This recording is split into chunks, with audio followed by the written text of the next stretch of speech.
Olá! Nesse terceiro vídeo da série Conhecendo Gênesis, vamos falar da vida do homem no Éden e analisar o texto em Gênesis capítulo 2, versos 4 a 17. Muitos teólogos e comentaristas veem aqui no capítulo 2 de Gênesis um segundo relato da criação do homem, ou seja, dois relatos distintos da criação do homem. E essa escola de interpretação vê o livro de Gênesis como sendo um produto de vários autores, de escolas de pensamento diferentes em Israel. E com o passar do tempo, esses textos foram juntados, formando um só volume. O problema é que, nesse caso, Moisés não seria o autor do livro. Aliás, para muitos, talvez Moisés nem tenha existido. Um dos argumentos dos defensores dessa teoria é que o nome de Deus utilizado nesse segundo capítulo não é apenas Elohim, como no primeiro capítulo, mas junto a ele vem o inefável e glorioso tetragrama sagrado, que nós vamos transliterar como Yahweh. O sentido desse nome é riquíssimo. Ele traz a ideia de autoexistência, de eternidade, de alguém que está fora do tempo, de alguém que não é limitado pelo tempo. E algumas Bíblias traduzem esse termo por eterno. Mas infelizmente, a maioria das versões traduzem como Senhor, um termo pouco expressivo e que não retrata o sentido desse nome. Yahweh é o nome revelado por Deus a Moisés lá no Monte Horebe, naquela história da sarça ardente. É o nome do Deus pessoal que fez uma aliança com Israel, o nome que ele deu a si mesmo. E nessa linha de interpretação que vê dois relatos da criação em Gênesis, o nome sagrado aqui estaria antes do tempo. Assim, um membro de uma escola de pensamento entre os hebreus teria escrito o relato com outra terminologia, séculos depois. Mas nós temos que lembrar o seguinte: o livro de Gênesis mostra o nascimento do mundo e de Israel, e foi escrito primeiramente para os hebreus. Assim, não é estranho que o nome pelo qual Deus se revelou a Moisés e se relacionou com Israel, Yahweh, apareça aqui. O relato mostra que o Deus que fez uma aliança com Israel é o Criador do mundo. A expressão que aparece no versículo 4, eis as origens, é o termo hebraico toledô, que significa gerações, origens. Seu uso sempre introduz um novo estágio no relato. Nós temos então um estágio novo de pensamento. Isso nos mostra que o relato descrito no capítulo 2 não é necessariamente uma duplicação, produto de outro autor, mas é um relato mais detalhado dos eventos que foram descritos no capítulo 1. Então, o que nós temos aqui não são dois relatos da criação, porque no primeiro capítulo foi uma descrição geral de toda a criação. E no segundo capítulo, o autor se dedica a dar mais detalhes da criação do homem. E a partir do verso 4, o autor continua a solenidade do surgimento do homem e nos apresenta um resumo da criação e, de novo, o homem como ápice. E a história agora sai do geral, ou seja, da terra, e se dirige para um lugar específico, o Jardim do Éden, onde coloca o homem. Assim, nós saímos do geral para o particular. E o relato da criação do homem é cheio de dignidade, e ele é mostrado como digno acima de toda a criação. E no verso 5 nós podemos ver pelo relato que a terra é um lugar inóspito, não havia vegetação. E o texto nos diz o motivo: porque o Senhor Deus não fizera chover sobre a terra. E o segundo motivo é que não havia Adão para cuidar da Adamá. E esse relato não contradiz o que foi dito no capítulo 1, versos 11 e 12, onde as plantas surgem antes do homem. Tanto o relato do capítulo 1 quanto nesse segundo capítulo, a história culmina com a criação do homem para cuidar da terra. No primeiro relato, a terra é um caos. Nesse segundo capítulo, a terra é inóspita.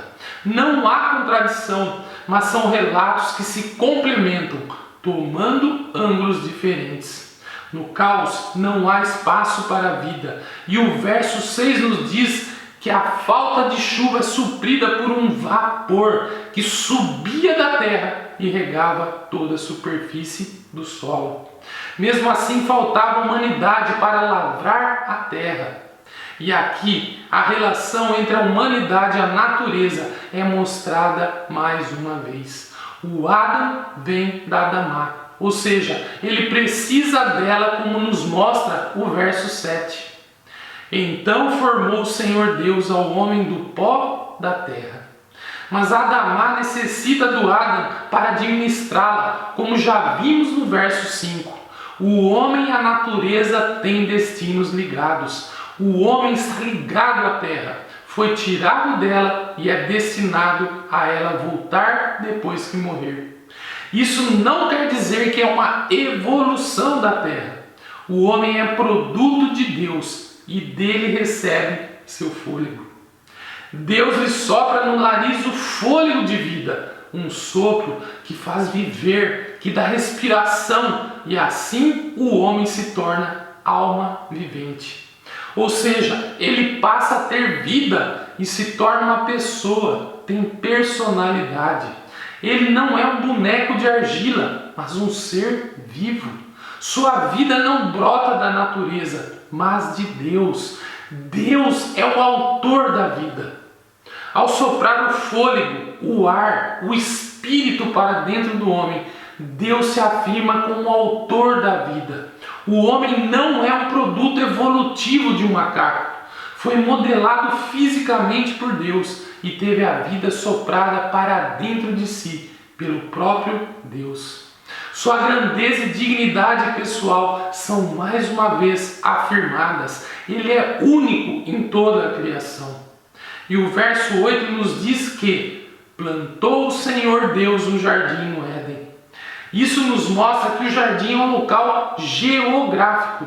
Não é um estado espiritual, mas um lugar físico. E o texto inclusive nos dá pistas geográficas da sua localização, como nós podemos ver nos versos 10 a 14.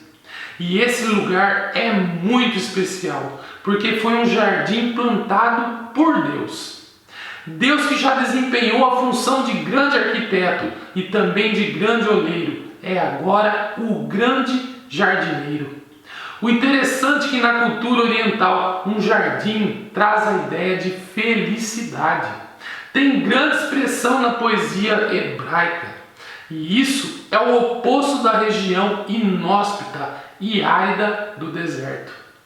Era o lugar onde os reis e nobres vinham passear à tarde para receber a brisa fresca que vem depois do sol forte. E no relato bíblico, o próprio Deus é mostrado como quem vem passear à tarde no Éden e tomar o ar fresco, como vemos no capítulo 3, verso 8. O ensino aqui é muito rico. O jardim é de Deus, que colocou o homem ali. E Deus admitiu o homem na sua presença. E o autor sagrado quer nos mostrar algo muito especial. O homem tem uma relação especial de amizade com Deus. Os dois se tratam amigavelmente. Existe comunhão e um relacionamento muito profundo. O sentimento que existe é de confiança e aceitação. O pecado é que vai trazer um sentimento novo que ainda não havia sido experimentado: o medo. Mas no início, tudo estava em harmonia. Além do homem ter livre acesso à presença de Deus e assim desfrutar do bem-estar espiritual, a providência divina trouxe também o bem-estar físico. E Deus fez brotar da terra árvores que eram agradáveis à vista e com um ótimo paladar. Era um jardim, um oásis no deserto, com abundância de águas e plantas. E isso agradava tanto aos olhos quanto ao paladar. Para o oriental, essa figura é o ideal de felicidade, de bem-estar. É essa mensagem que o texto quer transmitir. Mas além do alimento e da beleza do jardim, havia também a árvore da vida e a árvore do conhecimento do bem e do mal. É curioso que o homem podia comer livremente de todas as árvores, inclusive da árvore da vida. Somente a do conhecimento do bem e do mal é que lhe foi proibido, como vemos no verso 17. E quantas árvores frutíferas existia? Uma infinidade. Não houve maldade divina. Tudo para o bem-estar humano tinha sido providenciado. Mas afinal de contas, qual era a função do homem? Deus colocou o homem no jardim do Éden, deixando com uma função: lavrar e guardar. Ou seja, uma figura de trabalho. Então, o trabalho não é uma maldição que veio após a queda. A dureza do trabalho, sim, é uma consequência da queda. Mas o trabalho sempre esteve no propósito de Deus para o homem. O homem domina, povoa e usufrui da terra, mas tem que trabalhar. Algo interessante a se destacar aqui é a expressão para lavrar. Essa expressão vem do hebraico labadar, que se refere ao trabalho escravo. E assim o sentido fica bem estranho, não é mesmo? É daqui que vem a palavra ebed, que significa servo. Mas o termo hebraico também tem um segundo sentido. Usa-se também para o serviço no culto, a adoração a Deus. E o verbo traduzido por guardar deveria ser entendido por guardar o que Deus dera, e não apenas o jardim. Assim, podemos traduzir da seguinte forma: adorar e obedecer. O trabalho não seria penoso, mas um ato de culto, porque o homem estaria cuidando das coisas de Deus. O mundo é de Deus e cuidar do mundo é cooperar com Ele. E isso que eu acabei de afirmar não é um arranjo do texto para ele se conformar ao que eu penso. Essa tradução é bastante sensata do ponto de vista linguístico. Assim, o homem teria uma função especial em relação ao resto da criação. Ele é o único que pode adorar e obedecer a Deus. É o único da terra que pode entrar em comunhão com o Criador. Sua função é exercer domínio em nome de Deus, administrar o mundo de Deus, adorá-lo e obedecê-lo. Deus realça a obediência que o homem lhe deve e logo depois este cai pela desobediência. Nós podemos ver assim um perfeito contraste. O homem recebe simultaneamente uma permissão e uma ordem. Ele pode comer fruta de qualquer árvore, menos a da árvore do conhecimento do bem e do mal. As chances de acerto são inúmeras e a do erro é única. E é dito que se houver transgressão, haverá morte. A expressão aqui é bem forte: certamente morrerás.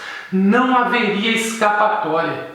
E aqui o autor de Gênesis abre o caminho para explicar como o mal entra no mundo, já que Deus fez tudo bom e muito bom. De forma geral, podemos dizer que o mal virá de uma escolha feita de forma deliberada pelo primeiro casal. Esse é um problema seríssimo, mas o homem crerá na serpente em vez de crer em Deus. Vai trocar a verdade pela mentira. Essa é a raiz do mal. Deus deixou de ter o primeiro lugar. A árvore que Deus apresentou como sendo proibida ao homem é a do conhecimento do bem e do mal. A outra que é mencionada também de forma especial, a da vida, que não lhe é proibida. Somente depois de comer da fruta do conhecimento do bem e do mal é que a árvore da vida será proibida ao homem. Nós veremos isso em mais detalhes nos próximos estudos, mas aqui podemos fazer uma pergunta: o que significa exatamente cada uma dessas árvores? A da vida, isso nos fica bem claro, parece simbolizar a eternidade. Após a queda, o homem não pode mais desfrutar dela. Muito mais tarde, no fim da história da redenção, o homem voltará a desfrutar dela, como podemos ver em Apocalipse capítulo 22, verso 2.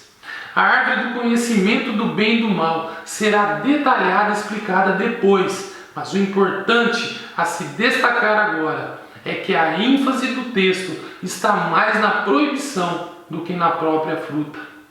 Pede-se ao homem uma manifestação de confiança na providência e na bondade de Deus, que tudo lhe dá, menos uma coisa. A queda é a desobediência a uma ordem expressa de um Deus bondoso e amigo, manifestando falta de confiança na palavra de Deus. E infelizmente, confiança na palavra da serpente. Essa tem sido a desgraça da humanidade. Crer na serpente e não em Deus. Ouvir a voz dela e não a voz de Deus. Crer na mentira ao invés de crer na verdade. E no verso 17 nós vemos uma clara ameaça: certamente morrerás. Essa é uma expressão muito enfática. O texto hebraico repete o verbo mot, ou seja, morrer, como se dissesse: morrerás morrendo. Isso nos mostra que seria algo certo e definido. Não seria apenas uma possibilidade, mas algo bem real e decidido. Se desobedecer, vai morrer. Por toda a Bíblia, o homem será confrontado com isso. Obedecer e viver, ou desobedecer e morrer. A obediência traz a vida, a transgressão traz a morte. Por isso, o que Deus pede do homem é obediência às suas palavras. Diante de tudo isso que vimos nesse texto, que lições podemos tirar? A primeira, existe uma profunda ligação entre o homem e a natureza. E essa é uma advertência que precisa ser ressaltada na época em que nós vivemos. Nós devemos exercer uma mordomia ecológica, mas não permitindo que isso se torne uma idolatria, como muitos fazem. E hoje existem discursos ferrenhos, como se fossem científicos, endeusando a natureza. Ou seja, é o velho paganismo ressurgindo. A Bíblia ensina que vivemos dela, nos nutrimos dela e a ela voltaremos. Nós e a natureza viemos das mesmas mãos do nosso Criador. Mas ela é uma coisa e não uma divindade. Devemos ter zelo, ter cuidado com a natureza, mas tomar cuidado para não a endeusar. Segunda lição. Nós vimos que o homem é um produto artesanal de Deus. E isso realça a nossa dignidade e grandeza.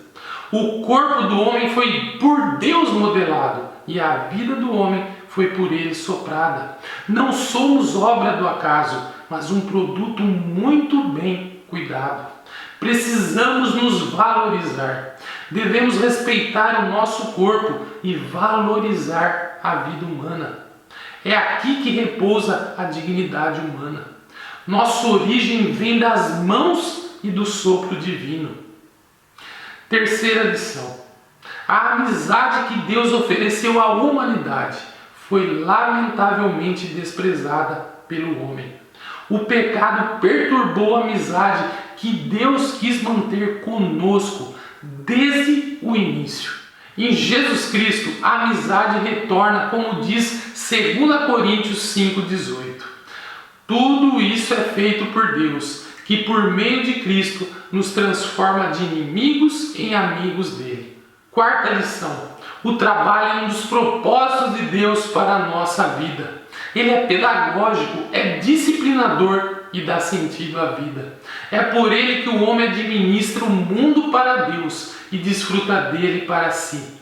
O descanso é uma etapa na vida, não a constante.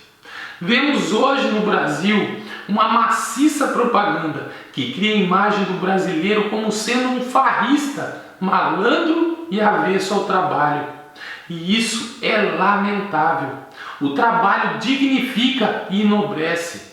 Se alguém não quer trabalhar, também não coma. É o que nos diz 2 Tessalonicenses 3,10.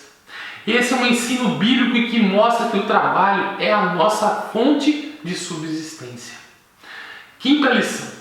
A função do homem em relação a Deus é bem simples: adorá-lo e obedecê-lo. Quando o homem vive sem Deus, está também pecando contra si mesmo, porque está se privando de encontrar o sentido mais profundo da sua existência. Fomos criados por Ele e para Ele. Porque dele e por ele e para ele são todas as coisas. Glória, pois, a ele eternamente. Amém. É o que nos diz Romanos 11, verso 36. Assim, viver sem Deus é perder grande parcela do significado da nossa existência. E diante de tudo isso que vimos, minha oração é que possamos adorá-lo e obedecê-lo de todo o nosso coração. Amém.